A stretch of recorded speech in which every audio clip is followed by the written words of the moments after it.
Welcome back, everyone. We're ready to move along to the next session of the day, titled A Conversation on Coronavirus, Climate Change, and the Environment. Where does Latin America and the Caribbean stand? Remember to join in the conversation using our conference hashtag, Diálogo CAF 2020. This session will be moderated by Yolanda Cacavatze. Minister Cacavatze is the former president of the WWF International and former Minister of the Environment of Ecuador. She served as president of the International Union for Conservation of Nature from 1996 to 2004. Currently, she sits on the board of several national and international organizations, including Sistema B and the V-Team, the Independent Science and Technology Panel of Fundación Renova, and Arabesque, among others. Over to you, Minister Cacavatze. Gracias y buenos días a los amigos panelistas. And thank you to panelists and everybody here present. So these are the themes, the subjects of the moment. We cannot speak of health if we do not mention the enormous effect it has had on humanity. We have responded, I think, a bit too slowly, I believe, to new rules and behaviors dictated by our governments. Stay home, work from home, close your business, close the schools. No more international flights, including land transportation has been affected. And additionally to this crisis and these new rules have made us forget the importance of the climate change emergency. Its impact will be greater than COVID-19. Are we ready for that? Are we ready to face that challenge? We continue to deny the importance and the dimension of the climate change. We continue to plan and invest and begin and continue business as usual of a model that should be let go of. Are the governments and societies in general not creating enough awareness and actions that come from society and, of course, from governments in order to avoid these climate impacts? Are the decision makers aware of what's going to happen?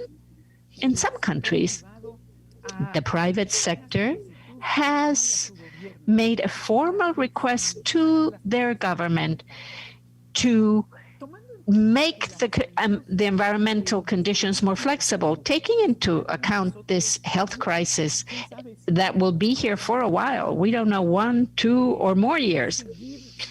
Can we continue to act as if this is just something that will go away, or will we go back to fossil fuel energy, to that gray infrastructure that has not been beneficial for the planet? Short-term responses have only accompanied short-term missions. Investments. What is happening with investments in reforestation, clean energy? These are some of the questions we have for this panel. But to conclude, and after this short introduction, what we do know is that there cannot be a healthy society in a sick planet. These are some of the questions that this exceptional group of panelists we have this morning will respond to. So I will introduce each one of them. We have Brigitte Baptiste from Colombia. I will now go into English. An advocate of gender diversity and promoter of socio-ecological systems. She's currently the Chancellor of Universidad EAN. a higher education institution focused in sustainable entrepreneurship. Prior to this role, she was the director of the Alexander von Humboldt Biological Resources Research Institute, which I'm sure all of you have heard about. She was there for 10 years, and she has played a key role in developing environmental policies for Colombia's post-conflict areas. We have also with us Hugh Seeley from Barbados. Hugh is a lecturer in climate change and water resources management in the Center for Resource Management and Environmental Studies at the University of the West Indies in Barbados. He was a professor in the Environmental and Occupational Health track at St. George's University in Grenada. He is also a research fellow in the Windward Islands Research and Education Foundation and former director of the UNFCCC Regional Collaboration Center. Ana Toni from Brazil is currently the executive director of the Instituto Clima e Sociedade. She's the co-founder of GIP, Public Interest Management, and serves on multiple boards, including Agencia Pública, Gold Standard Foundation, and the Baoba Fund for Racial Equity. Prior to her role at ICS, she was chairwoman of Greenpeace International, acted as the first executive director of ActionAid Brazil, and represented the Ford Foundation in Brazil. Then Carlos Felipe Jaramillo from Colombia. He is the Vice President for Latin America and the Caribbean region at the World Bank.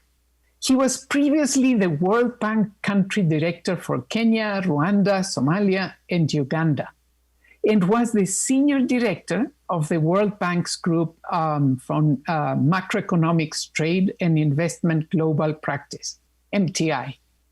Before joining the bank, Carlos Felipe was a public servant in the government of Colombia, holding offices in the Ministry of Finance, the Central Bank, and the Ministry of Trade. So as you can see, we have an exceptional group that will make this session, I think, exceptional. I will start with Brigitte in Spanish. El virus ha causado The virus has created a deterioration of nature, but it is also the result of the deterioration of ecosystems and nature. As I said before, a healthy planet could guarantee a healthy society. Our governments and government policies and social practices, are they taken into account that health-nature link? This pandemic has put in evidence many weaknesses, the health systems, the policies to prepare for risk, and the evidence that this virus comes from an unhealthy nature. What can you comment? Thank you very much, Yolanda. I'm very pleased to be here. Thanks to CAF for the invitation, and I'm pleased to be a part of such a renowned panel. Just to respond directly, I think it's clear the evidence shows that our countries are not prepared to tackle a pandemic, nor are we ready to address the ecosystemic origins of the pandemic. This is something that was predicted a long time ago by very important thinkers. For decades, we've known that the deterioration and the self-regulation required in terms of the atmosphere, wildlife, forest, and the deterioration affects the entire health of the planet. We're looking at some of the risks this can cause. Sometimes at the local level in cities, and some cities more than others, there have been important incentives to talk about health and the environment. Countries have drawn interpretations about the relationship between air quality and health. There are some cities that are very affected by contaminants and the use of fossil fuels. There's a certain awareness of the risks of environmental degradation on the generation and future generations because of all the different pathologies. We have come up with a vision of a global threat caused by a pandemic. This was something, however, that was swept under the rug because, as we were looking at the potential threats caused by climate change, this is a threat that is still swept under the rug. The response has been very short-sighted. It's always been just emergency responses. This has had an impact of the visions that governments have as they look forward. Business systems, capital, and markets are apparently designed to move capital quickly and reposition it at these times of crisis to be more strategic.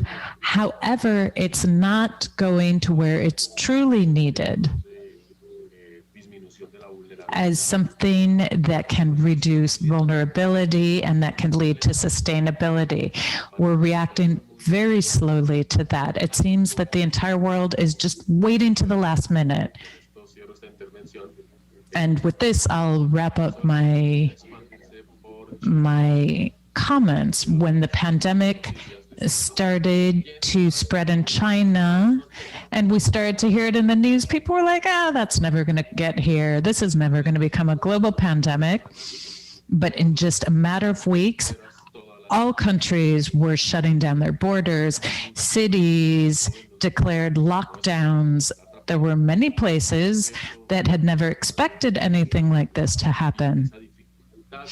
And it's all because of this short-sightedness, this difficulty that we have in looking at the speed at which events like this can unfold. Thank you so much, Brigitte. I would love in a next round to ask you, okay, now what are we going to do as societies to ensure that governments react with a more long-term vision? Okay. COVID-19 has been devastating to Barbados and to other island economies.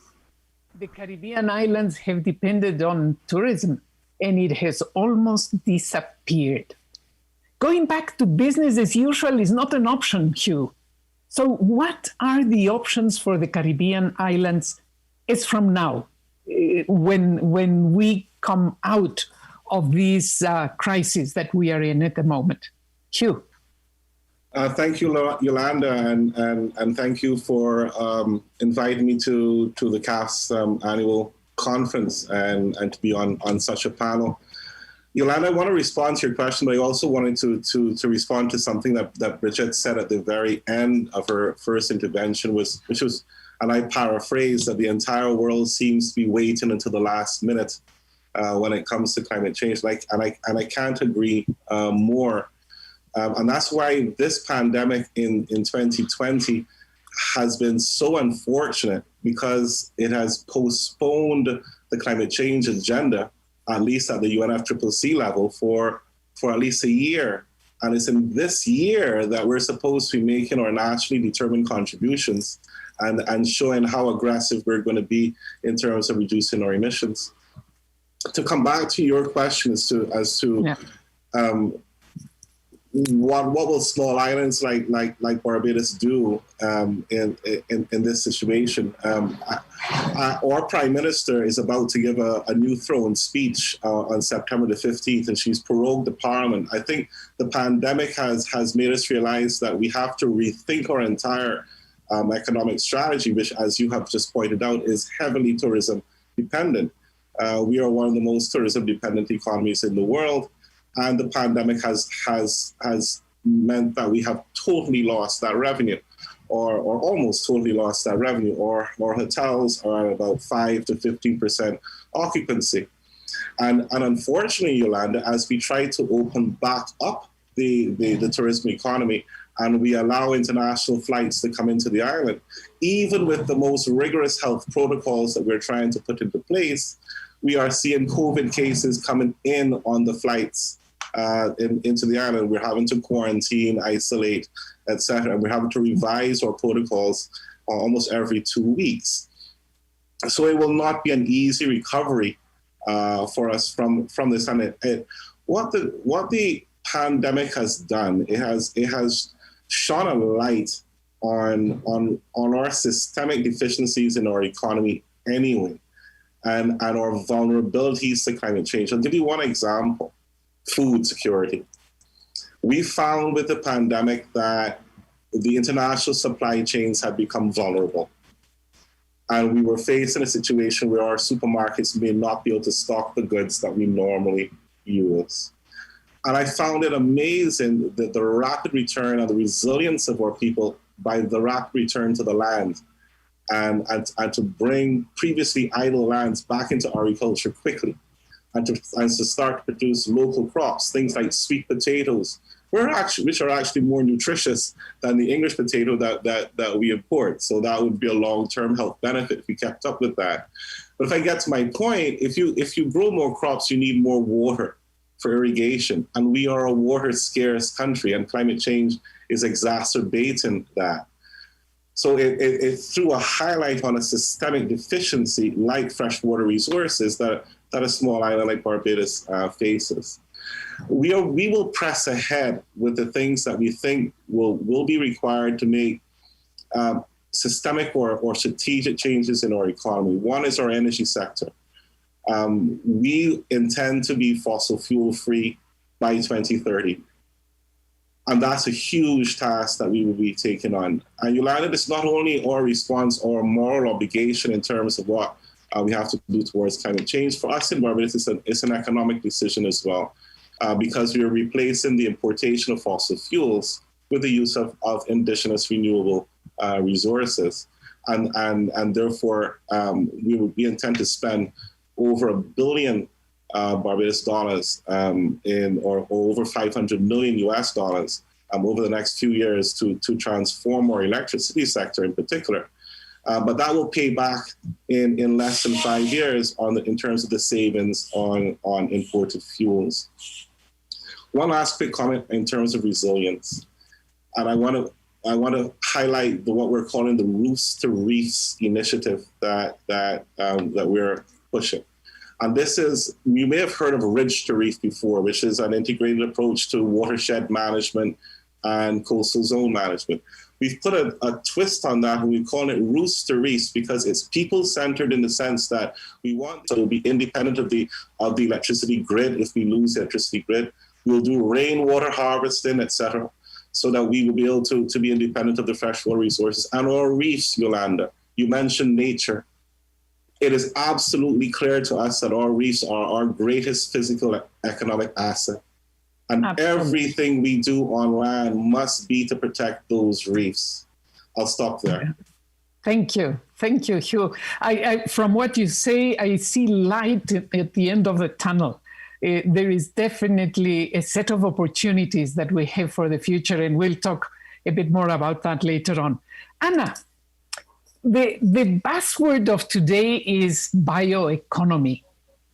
The NGOs, the private sector, universities are called to support, to foster, to develop and build more partnerships for a new economy, for a green economy. How much can Brazil and the Amazonian countries benefit from investments in bioeconomy programs. Share with us your views on this. Thank you, Yolanda. No, really an honor to be in this panel with you and all the other panelists, and thanks for CAF for inviting me. It's incredible, but the case of Brazil throughout COVID and the relationship to climate is a really interesting one, because despite of COVID, we never discussed climate change so much in Brazil as we do now. So why it's, and there are several reasons for that, and I get to the end on the bioeconomy. Obviously, there was a change in government, and Brazil used to be a climate champion. And with the new government that made a platform that will take Brazil out of the climate change of the Paris Agreement, that caused a lot of social discussions in Brazil. And when COVID came, COVID came at the moment in which we had last year, a lot of fire in the Amazon, as we have never seen before. And the COVID has also hit the Amazon people really badly, really, really badly. Indigenous communities, quilombolas, Manaus, Belém. So the Amazon region has been hit really, really bad by COVID. Obviously, we had deforestation. That is now we're in the middle of the fire moment. So those two events together, and the way the government has reacted both to the COVID crisis as well as to the Amazon crisis in terms of the fire and the rejection of science and playing with numbers and so on and so forth, that made the Brazilian society to really wanting to talk about the relationship between COVID, deforestation, and climate change. So as I said, we never discussed climate and deforestation. And what I'm really well impressed is we have many new actors that have never spoken up on climate change and deforestation that are now very much talking about that. And those are from the private sector. So we have investors, international investors, Brazilian investors, the major banks have decided to say what they are compromises to climate change and to the Amazon. A lot of private sectors, from the agribusiness to car companies and everywhere. Yesterday, we had the Brazilian Central Bank coming up with many new different measures to bring climate change inside of the financial sector. So despite of being in one of the worst, Brazil has lost more than 130,000 lives, which is an amazing number.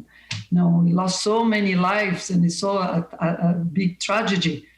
The climate change debate is very much on the media. And the results of this discussion is having the bioeconomy and looking at the Amazon not as a place of tragedy, but looking at the Amazon as a place of hope in which we can combine development through bioeconomy. And now we have somehow brought a lot of the other economic players to the table to help us to find out best ways to develop a bioeconomy. It's obviously a big challenge. No other country has developed before. Countries normally they destroy their forests, they destroy their nature, and then after they realize that they destroyed, they developed and then wanted to reconstruct. In the case of the Amazon, all the Amazon countries, we have to do a leapfrog. We need to develop, keeping the forest standing. We all know the Amazon is a pot of virus. If we deforest, the next pandemic will come from the Amazon region. We all know. So I think the links between COVID, climate, in the case of Brazil, was a wake-up call, especially to the economic sector. So let us see. From words, we want to see action. But so far, I see the glass half full and half empty in terms of the optimism on how we're going to deal with climate change going forward. Gracias. Thank you so much, Tommy. Ana, the challenges of Brazil are different in size, but they are the same in all the Amazonian countries. And I would like later on to go back to you on what are the options for all these countries. Now I turn to Carlos Felipe, and I will make these questions in Spanish. Carlos Felipe, ¿qué tienen que hacer los gobiernos? What do governments have to do to ensure that recovery from the crisis is responsible and takes into account climate change threat? This is one of the most significant challenges, wherein partnerships between multilateral organizations and governments is extremely important. Carlos Felipe? Thank you, Yolanda. Thank you for the invitation at CAF, for the invitation to take part in this panel. I want to, as my response, share a concern. I'm an economist who's been looking at development in the region for many years now, and I've returned to Latin America after being gone for approximately 10 years in Asia and Africa. I have concerns. This is one of those. The matter of how climate change is being handled. I also, however, am going to share a message of optimism, and this is where I'm a little bit more with Anna. First, my concern, my major concern, and I think it's the same as the one you have, Yolanda, is that this pandemic has distracted us and has distracted many people, many governments, because of the healthcare crisis. But it's distracted us from this much bigger crisis, which is far more long-term and will ultimately affect the entire planet. I don't want to minimize the current crisis. We certainly need to act. We need to save lives. However, we cannot forget that it is our role to remind policymakers that the climate change crisis is serious and requires urgent action. For example, one of the most recent World Bank studies indicates that if actions are not taken soon in the region, in the entire region, by 2050, we will have 17 million climate refugees. These are people who are going to have to move. They're going to have to leave the places they live because of water-related problems, problems having to do with productivity and agriculture, sea level rise, etc. I also wanted to go back to what Anna was saying, which is one of my biggest concerns, and that is the matter of forests. We are seeing an unprecedented increase in forest fires, primarily in the Amazon, but not only in the Amazon, many forests in the region. In many ways, this is directly tied to climate change, long-term droughts associated with El Niño. These have become much more severe, and they've made our forests tinderboxes. This impacts the environment as well as local communities that live near the forest. These are very serious concerns, and I believe it falls to all of us to make sure this message is communicated to policymakers. Now, getting to my optimism, Yolanda. I agree a great deal with what you were saying at the outset. It would be a huge error to go back to the same development patterns that we were engaged in pre-COVID. This was not a development pattern that was productive. Growth rates in Latin America since 2008 have been rather bad. They have been inclusive. Inequality has not diminished much in the past decade. And in terms of what brings us here today, it's not a pattern of development that lives in harmony with nature.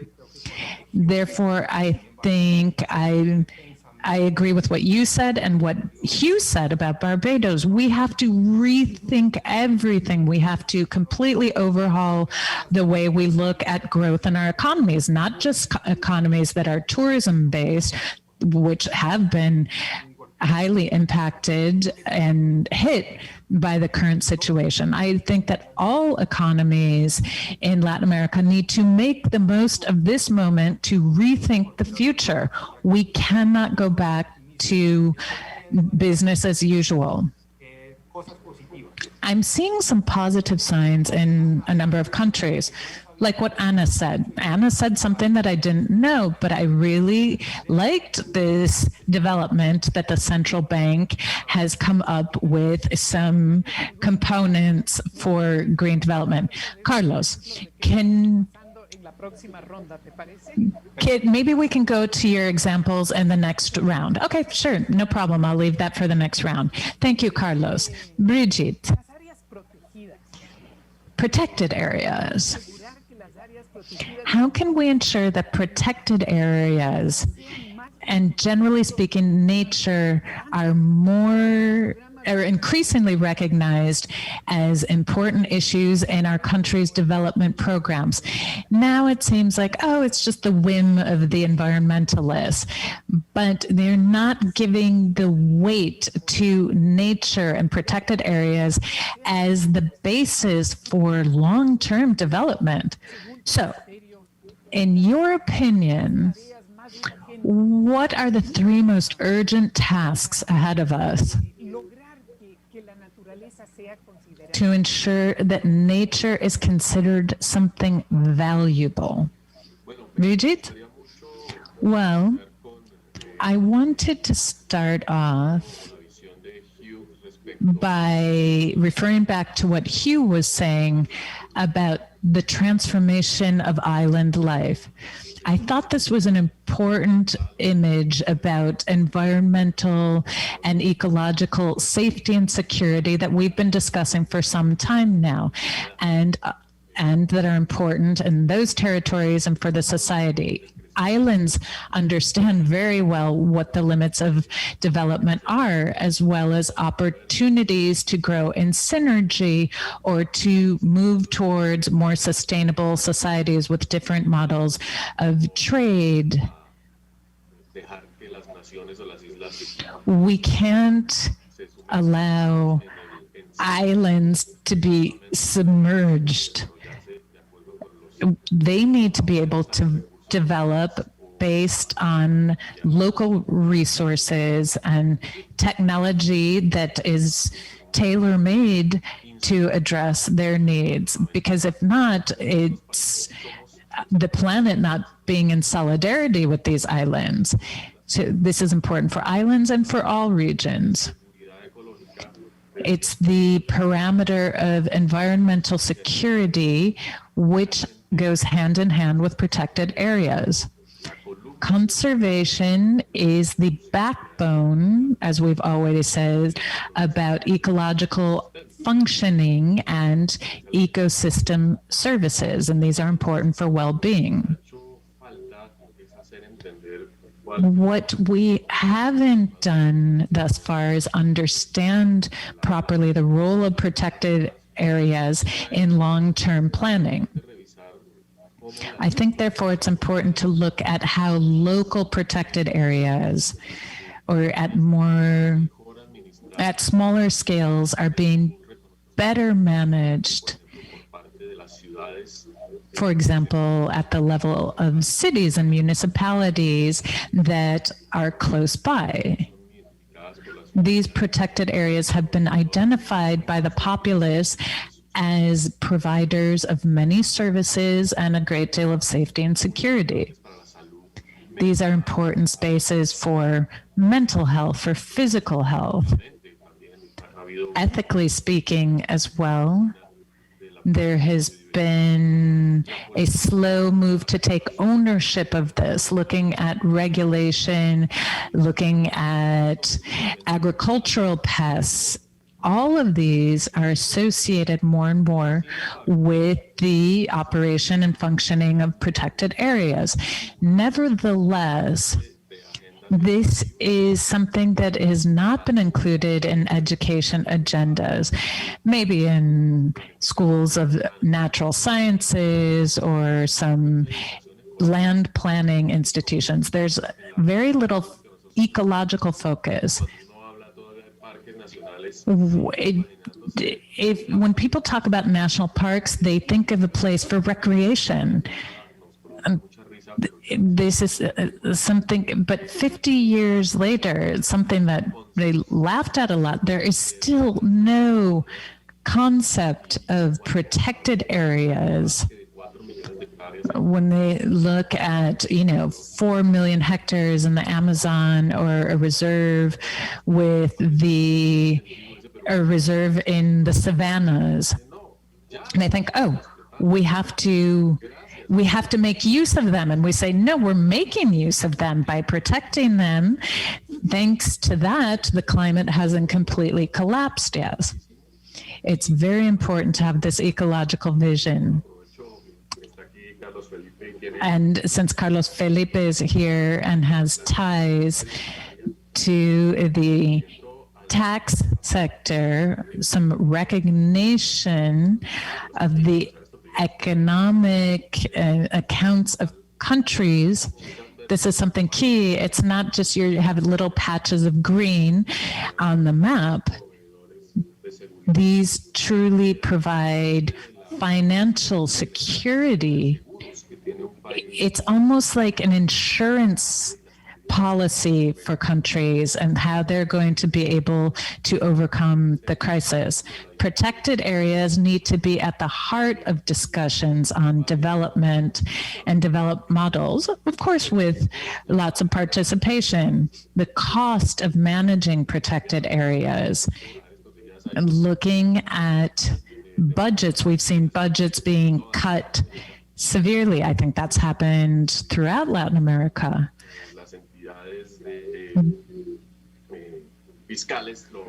We're seeing the tax authorities look at these as a cost rather than an investment. Yeah, there is a major challenge for all of our governments, and I'm hoping that this crisis teaches us a lesson that we need to invest much more in nature and in protected areas. Okay, let's move on to Hugh now. Hugh, you mentioned that the impact on the international negotiations of climate change this year has been enormous. But that also may mean that there are opportunities to do something different at the national level and regional level, definitely. The shutdown of our economies gives us an unprecedented chance to launch a green recovery. Green recovery is something that everybody's talking about also. Fossil fuels, subsidies must be eliminated. And the debt, what are we going to do about the debt of our countries? Are there tools that you can use at the national level that can become a driver for change? Hugh. Thanks, Yolanda. You've loaded the question so much that I'm not sure that I have anything else to respond to except nod and agree with everything that you said. Back to Carlos. Carlos, I am an optimist. I have to be an optimist. Living on a small island and faced with sea level rise and hurricane seasons every year, I think we are eternal optimists. I think one of the American campaigners stole the term "Build Back Better" from us. We consider this to be a tremendous opportunity for the world to stop and think that we're not on a sustainable path now. So if we've put our economies deliberately into a coma, well, then let's try and figure out which parts we should revive and which parts we should allow to stay in eternal slumber. And yes, you refer to fossil fuel subsidies, and that is a key one. It may be fairly controversial to some of us, but when you look at the world economic order and the amount of monies that have to be spent, again, I refer back to 2020 and the UNFCCC agenda. This was the year we were supposed to review the financial pledge of $100 billion as a floor from developed to developing countries. And this is outside of the Monterey Consensus and the 0.7% of GNI, et cetera. This is climate finance that we refer to. This is the year that we were supposed to review that. But if you look at $100 billion in the context of fossil fuel subsidies, I believe the World Bank and others have come up with numbers that go all the way up to something like $5 trillion per year in fossil fuel subsidies, when you add up both on the consumption side and on the exploration side, where those subsidies are put. Yolanda, Minister, we cannot afford to do this anymore. So yes, and turning inward, there are some things that we as a small island that we've forgotten to do, and we've become complacent. And this pandemic and climate change has woken us out of that complacency. One is architecture of our homes and building resilience in that housing stock. We used to have homes with high-pitched roofs. I don't know if you can see my hands, and which were better engineered to withstand high-speed winds. But we've relaxed our building standards. We've put houses in areas that we know that are flood prone. So there are some things that we have to do ourselves without help from international development partners to make ourselves more resilient. But there comes a point in the adaptation spectrum where we can no longer build that resilience, and that's where loss and damage comes in. And I just want to speak a little bit to that as well. We need finance for that knockwood stage where you can no longer adapt. And as Carlos said, you have to leave. And I think that's what we're facing. We're facing an existential threat to our island. And the trickle of migrants that come out of the Latin America to the USA now will become a flood if we don't manage this. This is a regional security issue as well, and therefore it has to be prioritized. I just want to quickly go back to this issue of nature and debt, because we have been approached, like other islands, with innovative financial instruments, and one of them is a debt for nature swap. Yeah. And we are considering it. There are pros and cons, but I think that these types of instruments that value nature, and I'm not saying that we should commoditize nature, but we have to find a way to put a resource value to that nature, so that when we're speaking to the hard-nosed economists in the Ministry of Finance, that we can speak that language and they start to recognize the intrinsic value of that nature. I think that's what debt for nature swaps actually leads us towards. I'm interested in that as well. And this is coming from an island that has created a new Ministry of Maritime Affairs and the Blue Economy, recognizing that our marine areas, which is 400 times our landmass, is actually the area that we have to concentrate on to manage. So we're looking very hard at our sustainable development goals, but through the lens not only of a green economy, but also a blue economy as well. I'd love to touch on that if we have time later. Thanks, Yolanda. Super. Thank you so much, Hugh. Debt for nature swaps have been quite effective, I think. I don't know about other continents, but in Latin America, they have taken place and they have solved some serious problems, basically related to nature conservation. So that is a great option. Thank you for bringing that to discussion. Anna, the control systems of our governments to control deforestation, to control land invasions, the illegal plantations, even drug traffic, they have increased.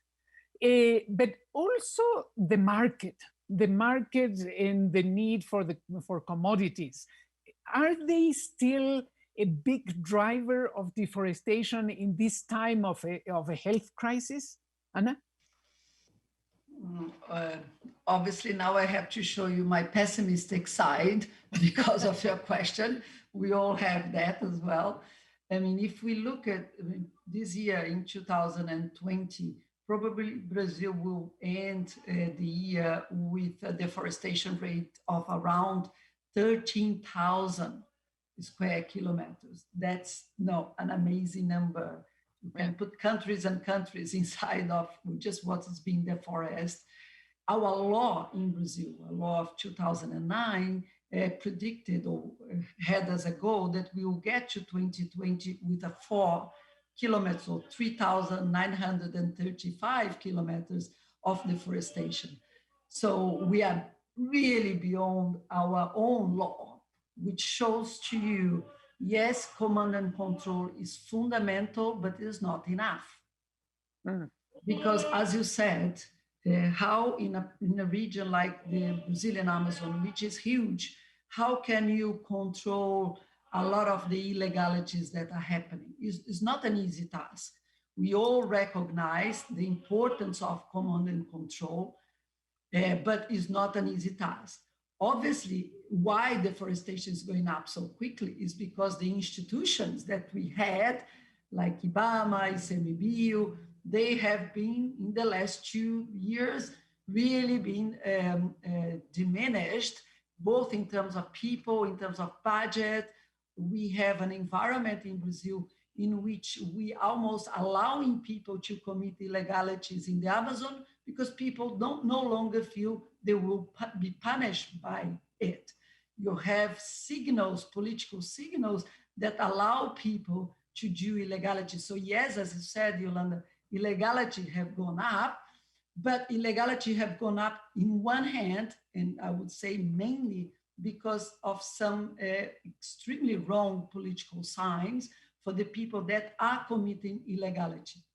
On the other hand, it's absolutely true that in the case of the Brazilian Amazon, we have 25 million people there, and we need to give these people a good life, an option that can combine development with nature. And I want to go back to what Carlos said. The past is not an option because we have had deforestation now since Brazil was discovered, and the people living in the Amazon is the poorest ones in Brazil.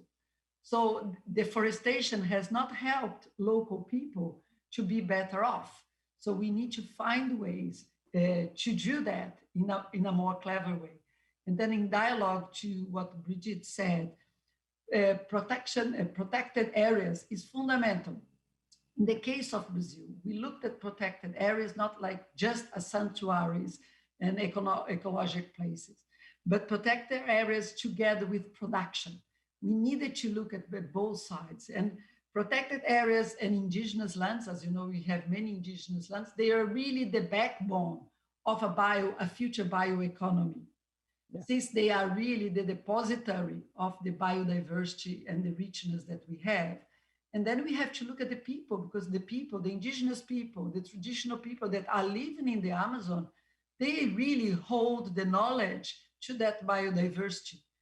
But we are not, obviously, by not valuing that biodiversity in ways that these people can also benefit, we bring new cultures there that take them out of the business. So how can we combine? That's why I'm very optimistic in ways, and as I said, it's not an easy task, but bringing the bioeconomy and looking at protective areas as well as indigenous as the backbone for this bioeconomy is, I think, where the hope is. We are very far with the deforestation rates that I mentioned to you at the moment, but as I said, I feel that there is a new context in Brazil to discuss this issue, mainly getting out of our environmental bubble and bringing other players to the discussion, which we are doing with. We just got 17 former economic ministers and central bank ministers in Brazil to come up with a letter about the importance of the protection of the Amazon. So it's a very interesting moment. Yeah. I'm so glad you're an optimist, Ana. Always. We need to be. Carlos Felipe, you were about to give us some examples about, when I interrupted you, about how can we create processes where new jobs are ensured, where there is a creation of hope for the societies after this crisis. Carlos Felipe. Thank you, Yolanda.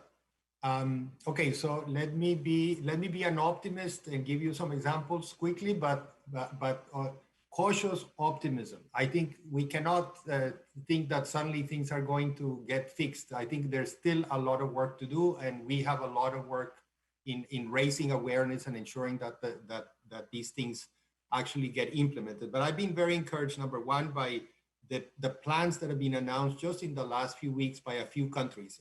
Chile, for example, has announced that its COVID recovery plan will have 30% of the additional investment into green projects.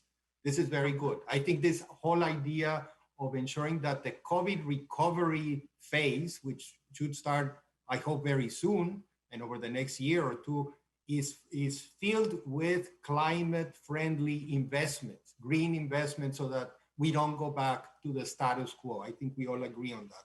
Colombia is also making very good announcements about its recovery plan for COVID, including clean growth and enhancement of its bioeconomy. This is very good. It plans to stimulate the energy transition and include a lot of investments to improve climate resilience. This is exactly what we need. In Uruguay, we recently, the World Bank gave a $400 million loan to mitigate the economic and social impact of COVID, and it has a big component on ensuring that the drought, they've suffered from some very bad drought in the earlier months of this year, is addressed through resilient economic recovery. So I think there's, and a lot of this, by the way, I just want to give a recognition to South Korea, because when people ask me, are there models to follow? And I was very inspired in a visit I made to South Korea a few years ago, because after that big crisis, the global financial crisis in 2008, 2009, something really turned in Korea, and they decided that their recovery was going to be a green growth, low carbon model. And I think there's a lot of lessons of what they've done fairly successfully there in Korea. And then finally, another note of optimism, picking up from what Hugh said. There is a big opportunity. Hugh mentioned the fossil fuel subsidies. So these have been, unfortunately, massive. We've been pointing them out for many years. They're bad. They're bad for everybody. And given that oil prices are now very low, this is a very good moment to dismantle these subsidies. Given that the countries don't really have too much money left, given all the pressing needs, it is also a good moment to think of all the other subsidies that we give for excessive water use, for unsustainable agriculture, and all. So I think it's a very good moment to work with governments so that a lot of these harmful subsidies of the past are revised, so that we go to a much better growth path in the future. Super. Yes, Korea has been an example for more than a decade now. We will turn to our Masters of Ceremonies now, who has some questions from the audience. Please. And the panelists, a very interesting discussion. As before, I will now turn to the audience for their questions. But remember, you can submit questions directly on our platform by going to the Q&A page. The first question comes from Priscila Vanzetti from Brazil, and it goes to Ana Tony. It says, it appears that the private sector in Brazil occupied the leadership vacuum left by the government both in COVID and climate. How do we sustain this more vocal and significant contribution of the private sector to the dialogue and much needed actions? La primera pregunta llega desde Brasil, de Priscila Vanzetti, y la dirige a Ana Toni. Is coming from Priscila Vanzetti, and it's directed to Anatoni. It seems that the private sector in Brazil has taken leadership in the COVID sector and climate change. And this has left a vacuum for the government leadership. So how can we sustain constantly or maintain the significant support of the private sector and at the same time maintain the dialogue and actions required for it? Thank you for the question. Thank you. I would say that not only private sector, I would say that this vacuum left by the government has been fulfilled by society as a whole.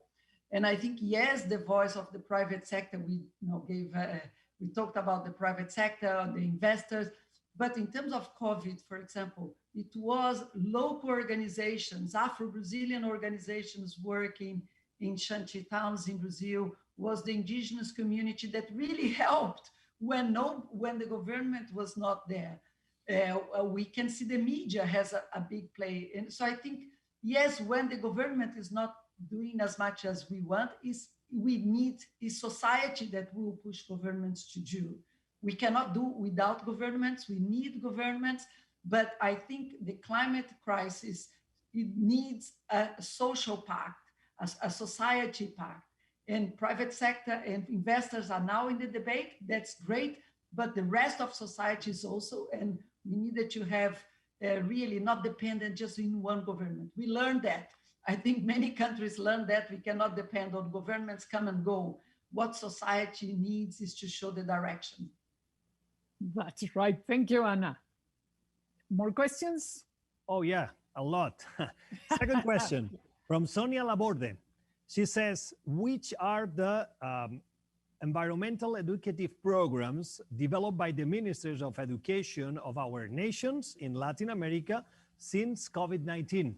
Sonia Laborde pregunta, ¿cuáles son los programas de educación ambiental desarrollados? Asks, what are the environmental programs developed by environmental ministries in Latin America because of COVID-19? Let's see if anyone has the answer, or should I ask Brigitte to help us with environmental education? I think that the conditions that have intermingled with the COVID crisis, I don't know any of these programs. Our environmental education programs from the ministries could already be counted on one hand. So to have any that have incorporated what we've learned from COVID, all I can say is I hope that COVID will instigate these ministries to see how we're teaching and what we're teaching.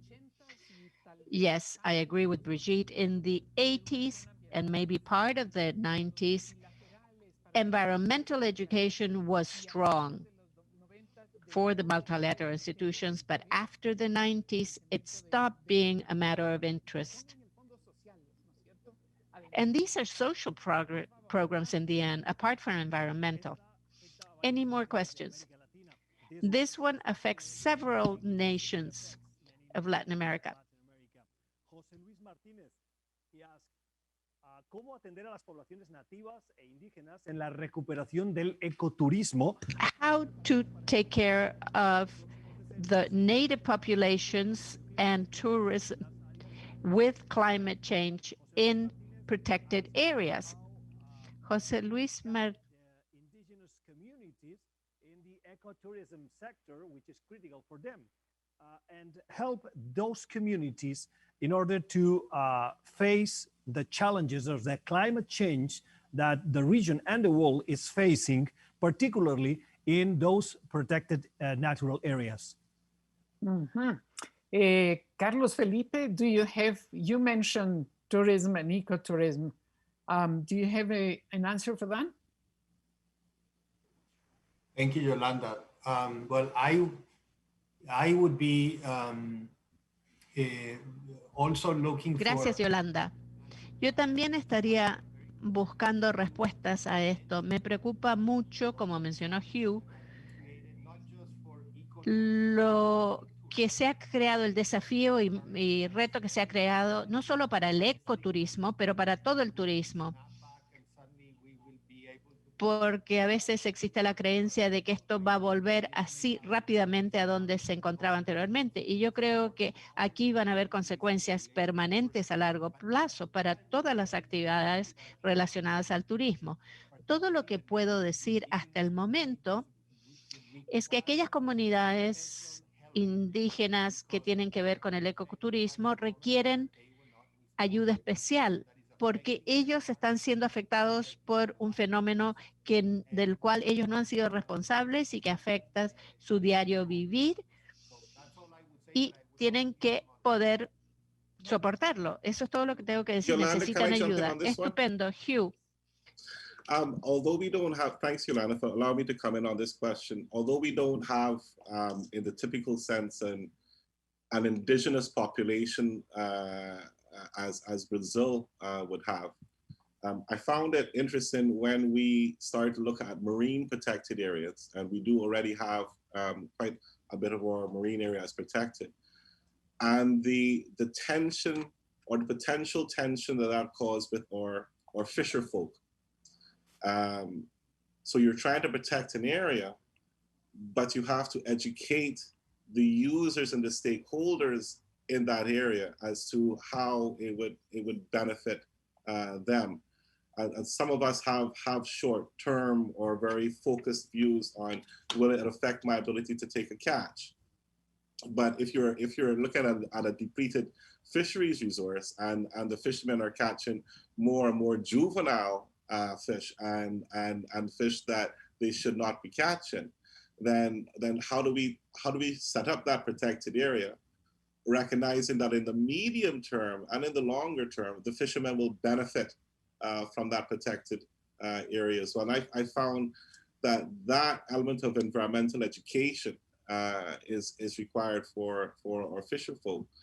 If I turn back to land on our new water protection policy, that I think we're now entering into a public dissemination phase and a public education phase. In the past, we protected our groundwater supplies by putting zones around the public supply wells where development was not allowed. But we allowed any development near the coast, which then allowed for pollution to get into the coast and affect our coral reefs. Now we're changing our policy, recognizing that the whole island is a coastal zone, and that our water protection policy not only has to protect our groundwater, but our coastal waters as well. And that will require better public education. It's going to impact on our tourism as well, because that belt of tourists, of hotels and infrastructure that's along the coast is impacting on the reefs. So it will require building up of sewerage infrastructure and wastewater treatment infrastructure, and then leading to water reclamation to close that loop and move towards a more circular economy. Because as I mentioned earlier, we are a water scarce country. So if we're a water scarce country, why are we putting fresh water into the ocean, and that fresh water is taking nutrients with it that's damaging our coral reefs? It seems like a win-win that we capture that wastewater, we treat it, and we reuse it for other purposes. But it will require capital. And therefore I've got to go back to the issue of finance. We as a small island will do as much as we can. We're not mendicant. We're not putting our hands out saying that we can't do anything on our own.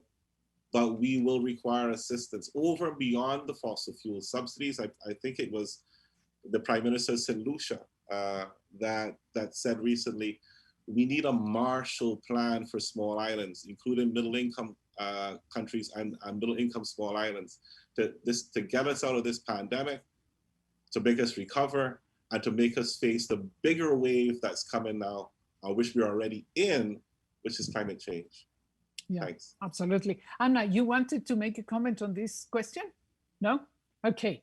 If we take one more question, we have only 5 minutes remaining. Please. Okay. That one arrives from Colombia, Clara Estela Juliao.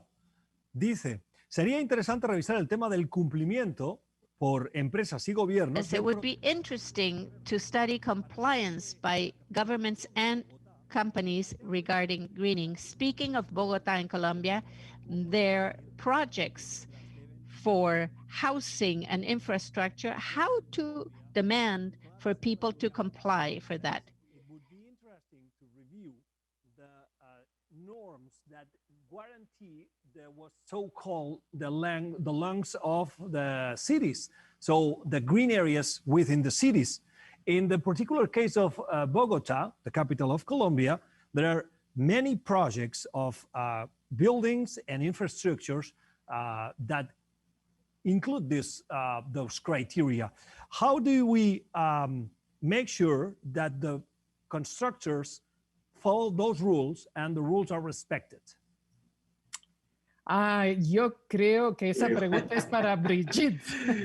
Sí, aunque voy a tratar de ampliarla a casi todas las ciudades latinoamericanas que están. Though I will try to broaden this to all Latin American cities that are trying to find better processes for this, how to understand a city as a habitat that is continually being designed and opening more green spaces and infrastructure that is strong and will provide the well-being of citizens. So there are interesting projects on how to do urban development and how to create these cities. This is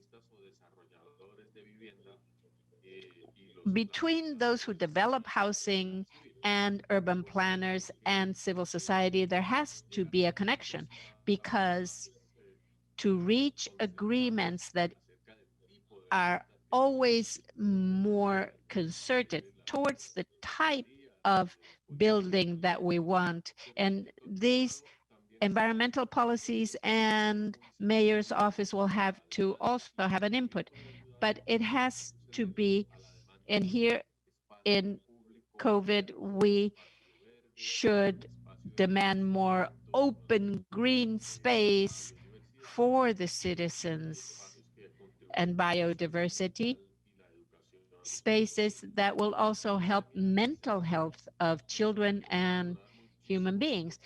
The pandemic, by closing us in, has made us value being outside. So these would be good changes for the norms or public spaces, including all these processes of having community gardens and collective initiatives for agriculture and terraces.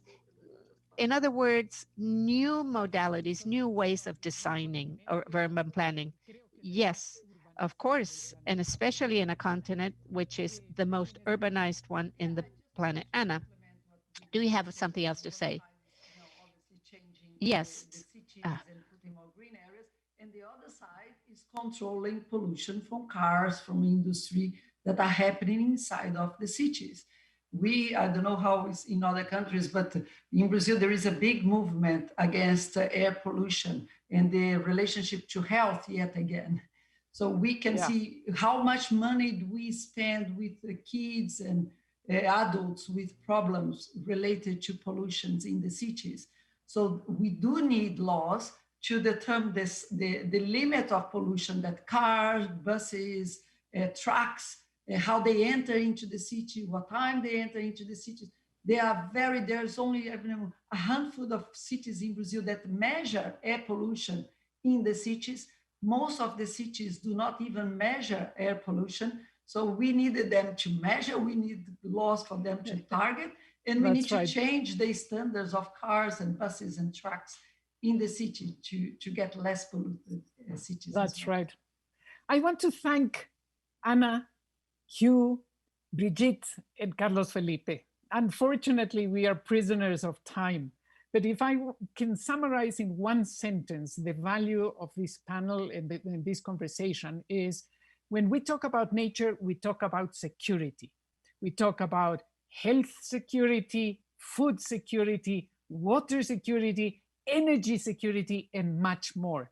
So we cannot continue to leave environment and nature at the bottom of the agenda. It must be prioritized, and maybe that is the most important lesson of this crisis. Thanks to all of you, to our Master of Ceremonies, and of course to CAF and the Inter-American Dialogue. And I want to thank you, Minister Cacabatze, for such an amazing moderation and all the panelists that have participated in this interesting panel. Now we will have a break until 1:15 Eastern Time, which is 12:15 in Bogota, Lima, Quito, or 7:15 p.m. in Madrid, in Spain, when we will return for the last session of the day on the digital transformation in the region. Take a walk, grab some lunch, and catch up on emails or take advantage of the networking options on the conference platform. Remember to join in the conversation using our conference hashtag, Diálogo CAF 2020. We will see you back here in a bit.